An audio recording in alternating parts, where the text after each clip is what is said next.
Thailand থেকে শিখে এলাম এক অপূর্ব প্রন ডিশ, সেটাই তোমাদের সাথে আমি শেয়ার করছি। খুব সিম্পল আর খুব অল্প কিছু জিনিস দিলেই তৈরি হয়ে যাবে। নিয়েছিলাম কিছু প্রন, আগে থেকে সেদ্ধ করে রেখেছি। নিয়েছিলাম কিছু মাশরুম, আর অবশ্যই যেটা লাগবে সেটা হচ্ছে বাসিল লিভস। আগে থেকে একটু টমেটো কেচাপ আর একটু সয়া সস 2 চামচ করে গুলে রাখলাম। দিলাম প্যানে রিফাইন্ড অয়েল অল্প একটুখানি, 2 চামচ মতন। তারপর দিয়ে দিলাম ওর ভেতরে কেটে রাখা মাশরুমগুলো। জাস্ট হালকা হাতে একটুখানি নেড়ে নিতে হবে। তারপর ওর মধ্যে দিয়ে দিলাম রসুন কুচি আর লাল লঙ্কা কুচিগুলো।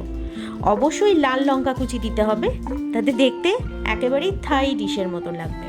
থাই ডিশ বানাচ্ছি তো অবশ্যই থাই ডিশের মতোই দেখতে লাগা উচিত। তারপরে দিয়ে দিলাম আগে থেকে সেদ্ধ করে রাখা প্রনগুলো। তারপর আস্তে আস্তে হালকা হাতে নেড়ে নিতে হবে, একেবারেই ফ্রাই হবে না কিন্তু। হালকা হাতে নেড়ে নেওয়ার পরে আসল ইনগ্রিডিয়েন্টস দিতে হবে।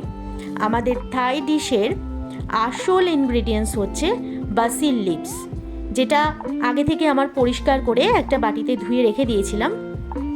এই গোটা 10-15টা মতো দিয়ে তার ভেতর দিয়ে দিলাম আগে থেকে আমার মিক্সড করে রাখা 2 চামচ সয়া সস আর 2 চামচ টমেটো সস। নর্মাল টমেটো সসও দিতে পারেন, আবার একটু স্পাইসি টমেটো সসও দেওয়া যেতে পারে। তারপরে হালকা হাতে নেড়ে নিলাম। নেড়ে নিয়েই কিন্তু আমাদের ready Thai prawn mushroom with basil leaves. এরপর হালকা করে একটু নেড়ে নিলাম। একটা অসাধারণ স্মেল বেরোচ্ছিল, আমার পুরো রান্নাঘর, পুরো রুম একদম মম করছিল এই গন্ধটায়, যেন মনে হচ্ছিল গোটা থাইল্যান্ডটাই নেমে এসছে আমার বাড়িতে। অসাধারণ, জাস্ট অসাধারণ। বাড়িতে একবার বানিয়ে দেখবেন। হ্যাঁ, অবশ্যই এটার সাথে ফ্রাইড রাইস কিংবা রুটি বা পরোটা দিয়ে খেতে হবে, এটা কিন্তু ভাতের সাথে একদমই ভালো লাগবে না।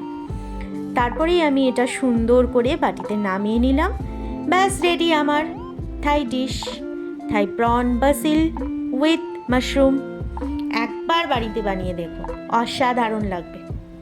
আর যারা আমার নতুন ভিডিওগুলো দেখছো, আমার চ্যানেলে যারা নতুন দেখছো আজকে ভিডিওগুলো, তারা প্লিজ একটু সাবস্ক্রাইব করে দিও, লাইক কমেন্টস করে দিও, আর তলায় তোমাদের লিঙ্কগুলো দিয়ে দিও, আমিও তোমাদেরকে সাবস্ক্রাইব লাইক কমেন্টস করে দেবো। Thank you for watching.